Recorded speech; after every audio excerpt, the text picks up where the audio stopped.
Dr Graveline débriefe l'intervention de Côme. Est-ce que tu as recherché si les pouls radio et fémoraux étaient symétriques ou pas? Fémoraux non, mais si les radios, ouais. D'accord. Et l'auscultation était normale, il n'y avait pas de souffle, pas de frottement? D'accord. On attend l'avis du cardiologue pour voir vers quoi on s'oriente. Est-ce que c'est... très probablement vers une péricardite. Vers une péricardite, je le pense aussi. Pour le médecin senior, Côme s'en est bien sorti, surtout parce qu'il est en empathie avec ses malades. Les erreurs, ça serait de ne pas bien communiquer avec le patient, avec le médecin qui nous confie le patient, ça serait de se tromper éventuellement de diagnostic. L'autre erreur, ça serait de ne pas prendre la notion du temps qui passe. Il ne faut pas perdre de temps.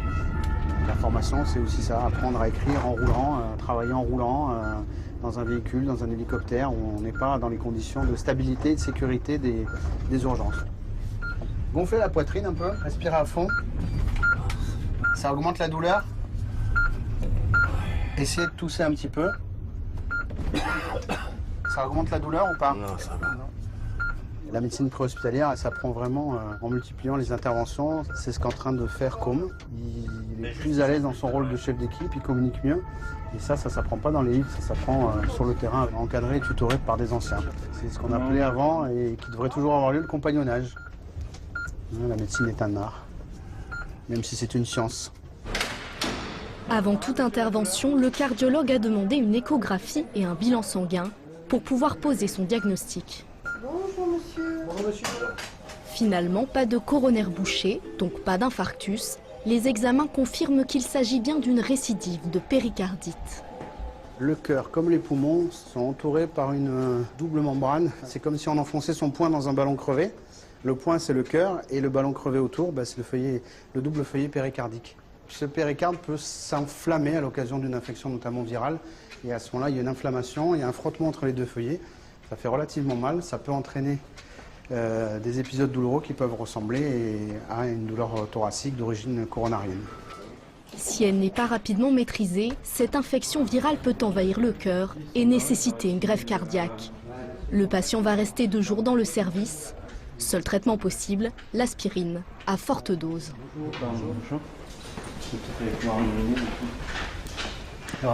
Il faut qu'il mange, il faut qu'il pisse. C'est ta physiologie qui s'adapte à ton travail, c'est pas le contraire. C'est ce qui fait la joie et les contraintes de notre métier. Tu peux pas pisser quand tu as envie, tu peux pas manger quand tu as envie. On fait un petit débriefing, si vous voulez. Avec Côme, on parle de l'intervention. Pour nous, dans toute l'intervention, ça s'est réellement bien passé. Christophe, est-ce que vous avez compris tous les deux nos questionnements avec l'équipe là par rapport au diagnostic? Moi, ce que j'ai compris, c'est que vous cherchiez l'infarctus ou voir si une coronaro était justifiée.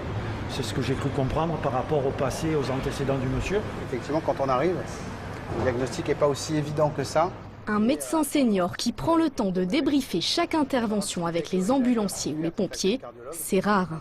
Pour le docteur Graveline, il est important de respecter et de valoriser chaque intervenant pour motiver tout le monde, mais aussi pour veiller sur chacun d'entre eux.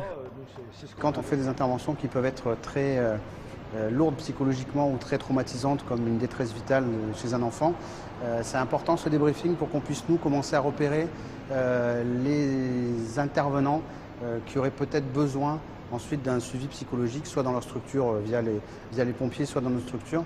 Je pense que c'est important de mettre ça en place et que ça se généralise. C'est aussi notre rôle de sensibiliser nos jeunes internes à ça pour qu'après ça devienne systématique et naturel. Allô? Oui, bonjour monsieur, comme Gérard, je suis interne des régulations au SAMU. Plateforme téléphonique du SAMU 83. Ce matin, Côme, l'interne, se forme à la régulation sous le regard attentif du docteur Carrera, son médecin senior aujourd'hui. Une femme diabétique fait un malaise hypoglycémique et elle refuse de manger. Oui, bonjour madame. Vous êtes diabétique? Oui, Et vous prenez de l'insuline? oui, D'accord. Et là, vous venez de vous faire un dextro parce que vous vous sentiez pas très bien. oui, mais c'est à D'accord. 0,40. Eh oui, il est très bas votre dextro, madame. Il faut absolument reprendre du sucre. Sinon, là, vous allez tomber dans le coma et vous allez mourir. Mais non, mais si je mange du sucre, ça va me faire grossir. Comment? Non, si vous prenez du sucre, ça va pas vous faire grossir, là. Par contre, si jamais vous prenez pas le sucre là maintenant, là, vous allez mourir. D'accord? Ben non. Donc, il faut prendre le sucre. Mais il faut que j'en mange combien, hein? Vous prenez un sucre, 3 sucres. 3 sucres et puis dans un verre d'eau, d'accord? Et en plus de ça, vous avez mangé à midi ou pas? Non. Eh bien, ce serait bien de vous faire un plat de pâtes, par exemple. Vous avez la possibilité de faire ça? Oui, mais bon, ça me fait grossir les pâtes. Je suis déjà bien grosse si je mange des pâtes. Elle s'obstine et ne semble pas comprendre qu'elle est en danger. Non, madame, parce que- Mais Côme ne veut pas renoncer à la convaincre. Dernier recours, son compagnon. Si jamais elle prend pas le sucre, monsieur, je serai obligé de l'emmener à l'hôpital directement. Hein? Putain. Ton sucre. Mais elle savait. Allez, maintenant tu dis que tu laisses plus le choix. J'envoie les pompiers, monsieur. Ils vont l'emmener à l'hôpital. Non. Si, monsieur, c'est trop important parce que là, elle n'a pas tout à fait compris le problème du diabète. Il faut qu'on refasse le point là-dessus. Côme est inquiet pour sa patiente, alors il va encore tenter de négocier pendant plusieurs minutes. Une empathie qui ne dérange pas le médecin Elle a senior. pris le sucre ou pas tout de suite, là? Je pense que c'est très personnel, la façon de gérer. Là, en l'occurrence, pour les problèmes sociaux, tout ça, comme un très bon relationnel, etc., il avisera très bien. Mais ça sera avec sa personnalité. Si c'est moi qui avais régulé l'appel, ça aurait été beaucoup plus tranchant au bout de 5 minutes. Vous avez besoin de diriger, je vous dirige. Il n'a pas tort, je n'ai pas tort. On est des individus, on gère en fonction de, voilà, de ce qu'on sait, de ce qu'on peut. Gérer ses émotions, son stress, c'est souvent ce qui est le plus difficile pour un interne. Et l'apprentissage ne peut se faire que sur le terrain, en pleine action. Côme et le docteur Carrera sont appelés en urgence pour une dame de 81 ans. Elle a été trouvée inconsciente à son domicile. C'est parti, passe devant. Une situation grave que l'interne va tenter de gérer. Bonjour. Apparemment, elle aurait glissé. Ouais. Je ne sais pas si c'est dû à un malaise ou pas. On lui a demandé de nous serrer la main. Elle a eu une Ouais. réaction. Mais depuis, ça se... Des deux on a côtés? essayé de Les renouveler. deux mains? Non, qu'une Non. main. On a essayé de renouveler et elle ne le fait plus. Madame, vous m'entendez? Serrez-moi la main. Aucune réaction, la patiente respire difficilement et présente une plaie à la tête. Pendant que Côme s'occupe d'elle, le docteur Carrera s'informe auprès de la famille. La vieille dame a déjà eu un AVC, un accident vasculaire cérébral, en 2014. Mais bon, on a reconstitué l'histoire. Voilà. Maintenant, il faut respirer. Je ne peux pas vous dire si c'est grave ou si c'est pas grave, mais maintenant, c'est ce qui s'est passé. D'accord. D'accord. Mais je ne peux pas vous faire de promesses qu'on ne va pas tenir. Ok. C'est un deuxième AVC. Voilà, si c'est une crise d'épilepsie sur son AVC de 2014, on ne sait pas. D'accord. Alors, en reprenant l'histoire avec la famille, trouble de la marche, aphasie séquelaire, diabétique, hypertendu. D'accord. Ok. Céphalée depuis hier. Premier diagnostic à évoquer, L'hémorragie. AVC hémorragique. Ok. On va se mettre dans de bonnes conditions, on coquille, et on va aller dans le VSAV au chaud. Vous me chauffez là. Il ne faut pas perdre de temps. Le médecin senior accélère la prise en charge et met la pression sur Côme. Les RCP sont comment? RCP. Les? Ah, RCP. j'ai pas fait. L'absence de réflexe cutané plantaire indique une atteinte neurologique. Vous avez son dernier scanner, s'il vous plaît? Le médecin senior a pris les choses en main et Côme semble déstabilisé. Alors le docteur Carrera fixe les rôles, à lui la patiente, à elle la famille. Pour l'instant, vous ne m'avez pas vu faire quoi que ce soit sur la patiente. C'est lui qui gère. Tant que je ne reprends pas la main, c'est que je suis contente de ce qu'il fait. Après, je suis là aussi pour le guider. Donc je ne peux pas le laisser libre à 100%. Donc je suis obligée de rappeler certaines questions, certaines choses, de rappeler qu'il doit anticiper en qualité de team leader. On va partir sur le principe qu'elle saigne. C'est le diagnostic le plus grave.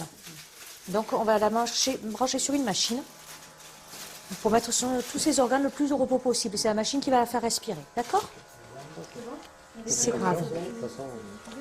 C'est très grave. Oui. Oui. Direction l'hôpital Sainte-Mus dans l'ambulance des pompiers. Pour protéger son cerveau et ses poumons, il faut intuber la vieille dame sans tarder et la plonger dans un coma artificiel. Il est où ton bavu? On l'a vu, il peut monter. Ah ben alors? Le bavu, l'aspi, tout doit être monté avant d'attaquer. Quelle lame tu prends pour le ringot? Là, lame de 4. Lame de 4. Quelle sonde tu prends? 7,5. Allez, tu peux entamer la sédation. Hop. Elle enroule. Ouais. Les gestes Vous des voyez mains, les regardez les mouvements mains. qu'elle Les mains tournent.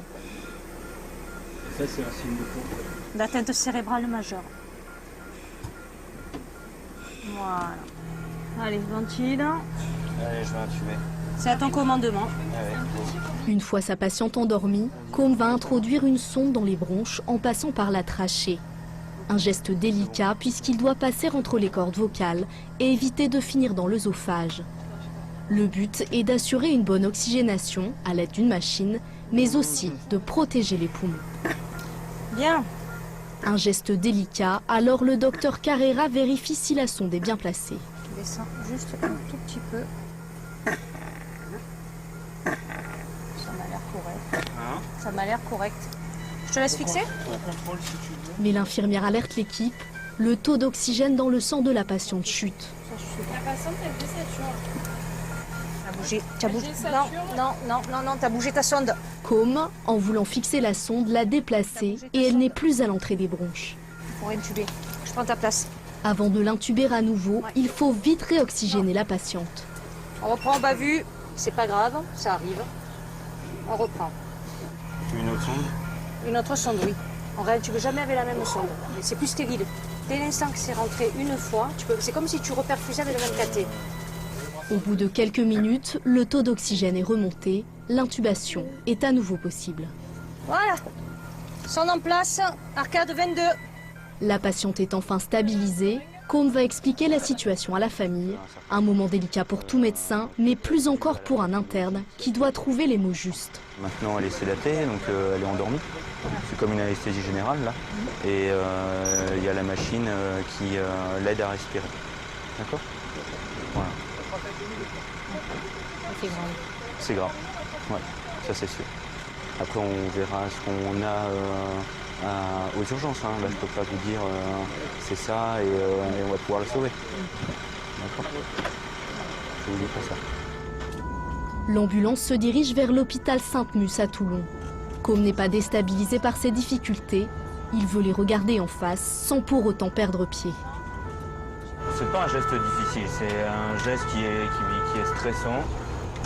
C'est malheureusement la deuxième fois que je m'extube en intervention, mais après je suis un jeune médecin en formation et donc... 130 irréguliers extrasystole? Ouais. D'accord. C'est ça. C'est pas dans les situations cool, tranquilles que la formation se fait le mieux. C'est là qu'il faut les former. Et je sais que sur une autre intervention qui se représentera, identique, il saura très bien réagir. C'est du bon stress. Le mauvais stress, ça serait qu'il panique, qu'il ne veuille pas faire les gestes, qu'il ne s'approche pas de la patiente, qu'il ne réponde pas aux questions. Là, non. Là, je ne suis pas d'accord. Là, c'est le mauvais stress. Là, c'est du bon stress. Moi, ça, c'est un bon élément. Tout à coup, l'état de la patiente s'aggrave. Le rythme de son cœur ralentit. Mais elle a un pacemaker, il se déclenche et le rythme accélère à nouveau. On regarde la courbe du pouls et associer une tension. Tout à l'heure, elle avait 22 et déjà là, elle a plus que 9. Et là, le pouls qui s'accélère et qui passe jusqu'à 160. Qu'est-ce qu'il faut anticiper là? La cordarone et... La cordarone. Mais qu'est-ce qu'il faut anticiper surtout? les patchs. L'adré. L'adré. Elle est en train de bradycardiser ta patiente. Adré. Anticiper le pire, toujours, pour pouvoir réagir efficacement en cas de pépin. Si le cœur s'arrête, l'adrénaline sera prête. Le cerveau étant l'organe le plus endommagé, il va avoir des répercussions sur tout le reste et notamment le rythme cardiaque, ce qui peut entraîner la mort. Un cerveau endommagé, un cœur qui lâche. L'équipe doit-elle vraiment poursuivre la réanimation de cette femme âgée? Une question qui ne se pose pas pour les urgentistes. Et là, cette patiente, quand on arrive, elle est en vie. Notre rôle, c'est de la tenir en vie, jusqu'à ce qu'on sache exactement le pronostic de cette patiente. On ne peut pas se permettre de dire « Ah ben tiens, elle est vieille, elle n'est pas autonome à domicile, elle vit qu'avec sa fille, elle s'exprime mal, je décide qu'elle meurt ». Non, on n'est pas Dieu. Après, la décision de non-réanimation, elle sera faite quand on saura exactement ce qui se passe avec cette patiente, quand on saura exactement l'état de son organisme et quand on saura exactement comment on va pouvoir la tirer de là. Si on ne peut pas la sortir de là de façon correcte, c'est une décision qui sera prise avec la famille. Arrivée à l'hôpital Sainte-Musse, l'équipe du SAMU passe le relais au docteur L'Enfant des urgences vitales. Il emmène la patiente directement au scanner. L'hémorragie cérébrale est massive. Donc là, vous avez une grosse lésion hémorragique avec un gros œdème. Oh, il y en a même plusieurs. Un très gros œdème cérébral qui évolue là, toute l'opacité. On voit que ça comprime parce que le ventricule est complètement détourné. Il y a tellement de pression que ça va comprimer le tronc cérébral. Les centres à la fois respiratoires, cardiaques, c'est comme ça que le décès arrive. Impossible de sauver la vieille dame. Le docteur L'Enfant va informer la famille et les accompagner au chevet de leur mère. Être présent, c'est déjà beaucoup.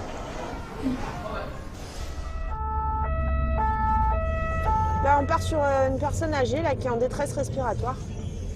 Un monsieur qui a déjà des problèmes respiratoires, qui est appareillé la nuit. Et a priori, là, il va pas bien du tout, là. Je sais pas s'il est conscient. Il est pas si âgé que ça, hein, il a 67 ans. Le docteur Dourlens et l'équipe du SAMU 83 arrivent sur la commune de la Seine, à quelques kilomètres de Toulon. C'est l'aide-soignante qui a appelé les secours. Les pompiers sont déjà sur place. Bonjour. Comment vous vous sentez? Pour respirer, ça va mieux? Non? D'accord. Bernard est hospitalisé à domicile. Une infirmière et une aide-soignante s'occupent régulièrement de lui. C'est un monsieur qui a insuffisance respiratoire terminale avec des poumons qui sont abîmés parce qu'il a beaucoup fumé et voilà. C'est un BPCO, ça s'appelle. Bronchite chronique obstructive. Je veux bien un coup de main pour l'asseoir. Bien sûr. Je vais t'aider. Vas-y. Je vais le maintenir. Il y a le lit qui glisse par contre. La plupart des alvéoles de ses poumons ont été détruites par le tabac. Bernard doit être sous assistance respiratoire, 24 heures sur 24. Voilà, c'est bon. Ce matin, son état s'est aggravé. Vous avez mal quelque part? Non? Je regarde s'il y a des marbrures au niveau des genoux, c'est-à-dire c'est une petite coloration violacée, qui montre qu'il y a des signes de choc indirect, c'est-à-dire une tension basse et un manque d'oxygénation des tissus, quoi. La différence entre le BPCO et le BPCO aggravé? C'est qu'il est dépassé, entre guillemets. C'est-à-dire qu'il quand ils l'ont hospitalisé la dernière fois, ils ont tenté de mettre de la VNI, tout ça, mais en fait, ils ne le gardaient pas. Il n'est pas observant, il n'a pas envie d'être embêté avec des traitements lourds. D'accord. Voilà. Donc aggravé, ça veut dire qu'on n'arrive pas à le soigner, quoi. Pour bien comprendre la situation, le médecin va interroger son aide-soignante. Donc vous étiez là ce matin, vous avez vu ce qui s'était passé? Oui, je l'ai levé, il a commencé à désaturer, il a fait nausée, les extrémités froides. Donc j'ai augmenté l'oxygène à 3,5. Avec une augmentation un peu de son ampliation pour respirer, tout ça, ou pas du tout? Toujours en fait. D'accord. Habituellement, il parle? Le docteur Dourlens aimerait l'emmener à l'hôpital pour faire le point, mais elle apprend qu'il refuse toute hospitalisation. Donc il veut pas du tout d'hospice, rien, c'est ça? Ouais. D'accord. Du coup, nous, ça nous limite pas mal dans notre prise en charge à domicile, quoi. D'accord. Après, moi, je suis obligée de vous appeler. Mais bien sûr, non, mais il y a pas de... Je mets pas du tout ça en cause, hein. Ah ouais. En accord avec les médecins qui le suivent, Bernard a notifié par écrit qu'il refuse tout acharnement thérapeutique. C'est ce qu'on appelle un patient remarquable. Il ne m'avait pas mis ça, ce serait pas un souci. Il me met ça, non, on ne part pas à l'hôpital. Ah oui. Non, mais vous inquiétez pas, madame, on va respecter son choix. Voilà. Oui. C'est le mien. Bon. Effectivement, là, j'ai un compte-rendu qui explique bien que il veut pas être hospitalisé, il veut pas de réanimation et s'il se met en grande détresse respiratoire qui le rende inconfortable, il faudra le mettre sous médicaments pour le plonger un peu dans un coma et pour pas qu'il souffre. Voilà. Mais donc c'est que des soins de confort et il n'y a aucun traitement actif pour le guérir. Comment? C'est la loi Leonetti. Oui, c'est la loi, mais je savais pas que ça s'appelait remarquable. Je savais pas qu'on disait ça comme terme. C'est vrai que nous, il faut qu'on soit informé de ce genre de patients parce que quand ça arrive en pleine nuit, si on n'a pas une équipe infirmière ou aide-soignant qui est là, qui connaît bien le patient et qu'on est tout seul, on peut se retrouver à faire des gestes que le patient ne voulait pas parce qu'il n'est pas conscient pour coopérer. Et dans ces cas-là, on va à l'encontre de ses volontés et c'est pas bon, quoi. C'est néfaste. Bon, je vais voir comment il va. Monsieur, vous voulez rester ici? Vous voulez pas aller à l'hôpital? Non, d'accord. Okay. Là, vous manquez quand même beaucoup d'oxygène, hein? Dites-moi. Et si on augmente le débit? Mais justement, c'est ce qu'on est en train de voir, d'accord? On va vous augmenter, on va vous mettre une bouteille d'oxygène. Il n'y aura pas besoin de la vanille, on va juste vous mettre de l'oxygène un peu plus fort, d'accord? Hein? Ok? Comme ça, vous pouvez rester ici, ok? Donc là, il est à 5 litres. Bon, bah, on va voir du coup si à 5 litres, la SAT remonte bien. Le médecin va essayer d'améliorer la saturation, c'est-à-dire le taux d'oxygène dans le sang. Sur place, elle dispose d'un appareil de ventilation et d'oxygène. La SAT, c'est le chiffre qui est là. Donc là, ah oui, là, c'est très très bien là. C'est même à la rigueur pour lui trop. Lui, on a un objectif à 90, quoi. 89, 90. Vu qu'on n'a pas des poumons sains, ça sert à rien qu'on lui mette 3 tonnes d'oxygène. Le docteur Dourlens aurait bien aimé comprendre les raisons de cette alerte, lui faire passer des examens et le surveiller à l'hôpital. Voir un patient en détresse et ne pas pouvoir traiter sa maladie, c'est une situation pénible pour un médecin. Ça peut arriver qu'on ait des patients où les choses ne soient pas organisées, c'est-à-dire qu'il n'y ait pas eu une réflexion avec les spécialistes, tout ça autour, et que le patient dise comme ça, je ne veux pas y aller. Là, on peut arriver à négocier, à lui expliquer le bénéfice de faire une simple visite à l'hôpital pour faire le point et éventuellement après discuter de ne plus faire de soins, de ne plus s'acharner. Mais là, les choses sont claires, le patient, il est conscient, il est cohérent, je lui ai posé la question, tout est marqué dans le dossier médical en plus.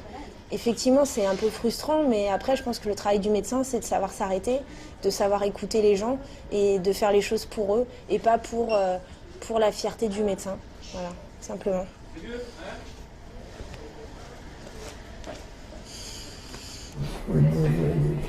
Mais pourquoi vous êtes désolé? Il n'y a pas de souci. Hein? Ça s'arrange, hein? C'est ce qui compte. Ok? Ouais. Là, elle est nickel. Je l'ai jamais vue comme ça.